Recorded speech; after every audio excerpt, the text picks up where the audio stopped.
think the overall objective of personalization is to drive our visitors down the funnel and help them find a customer journey that fits with their needs. And so that's one of the main tools that we use personalization for on our website, is to be able to create a more personalized customer journey, drive visitors down the funnel to find assets and information that fits within their industry or their job title, and help them to have a better experience on our site. Yeah, and I'll just add to that as far as some business challenges that we've found. Sometimes we worry about the way that we categorize our visitors. Like, we may think that someone is a small business, but if they're a startup and they have 35 employees, they might think of themselves as a big business. And since there are so many ways to personalize, I think we sometimes need to edit ourselves, finding, the most impactful way to do it. So, for example, is it better to target a new versus return visitor, or is it better to target a PPC visitor with a social ad, or both? That's kind of some of our business challenges. We really have a lean team. There's 3 of us that manage this, and we kind of group it into 3 categories. We have our Demandbase watch list and analytics reporting person that handles all of those needs. Her name is Nidhi. And then Sarah, she handles all of the personalization within Adobe Target. So she's going in there and building all of the personalization, individual pages and journeys. And then I handle the audience creation and handle all of the strategic conversations around it. We first looked at what we could do from the broadest perspective, and we looked at what Demandbase had to offer around demographics. So for us at SAP Concur, I'd say the biggest area that we focus on is business size. So we look at employee range and revenue range. So specifically SMB versus enterprise. They're very different journeys for our visitors. Then we look at things like industry and geography. And then once those are targeted, we look at like a more detailed and leveraged way to use watch lists.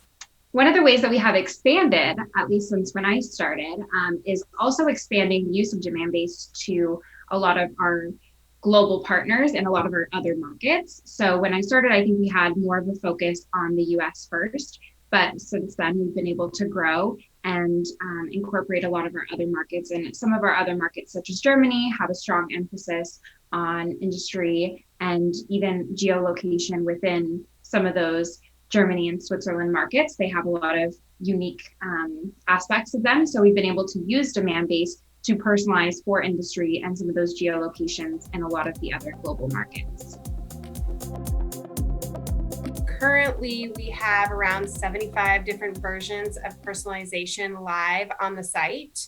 That ranges from things like audience size, industry, account, channel, and behavior. And then I found some examples I wanted to share. So in France, for example, we are targeting our small business prospects and our enterprise prospects versus return visitors. And what we noticed that we're seeing with that is enterprise is converting 105% higher than our return visitors on those hero CTAs, which is what they would have been seen at is if we didn't segment them out as enterprise. So a big lift there. And then also in Japan, we are personalizing the homepage for higher education as an industry. That's driving a almost 10% engagement rate with the homepage CTAs, whereas the generic population is only around 6.5%. So another good lift there. Another example that we had was in Brazil. We're able to separate out SAP customers that are not yet Concur customers. So this is kind of separate from our typical Concur customer targeting that we might do. And that personalization, we're seeing 131 click engagement versus just 12 with a generic. So that's also a really great lift that we're seeing.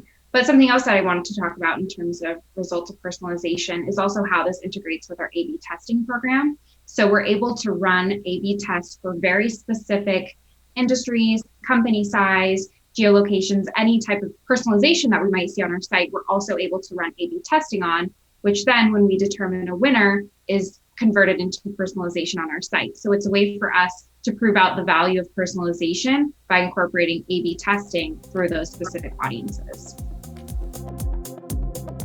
The use of watch lists for us has been a big jump as far as being able to tie our online and offline data together. So we don't have our CRM data connected to our analytics data currently. And so it's hard for us to know who our customers are and what they've purchased and how to cross-sell, upsell to them. And using the Demandbase watch list option is a great way for us to, download a list of Concur expense Concur expense customers in case we want to cross-sell to them. So that's been a big lift for us and something that is new and exciting that we haven't been able to do prior. I would say too, it's been really positive for us as a lot of people had to work from home over the last year for us to still be seeing such great match rates with our demand base. That was something that we were really excited to see, that continue able to understand who the companies are that are coming to our website, what interactions are they doing with our site. That's been very valuable for our marketing team to still have visibility into, even while a lot of individuals were working from home over the last year. I'll just mention, I think with the new initiatives coming forward around third-party cookies not being used anymore, that's going to be hitting all of us very soon. And I think Demandbase is a great way to continue doing what we're doing best instead of trying to rely on something like third-party cookie data.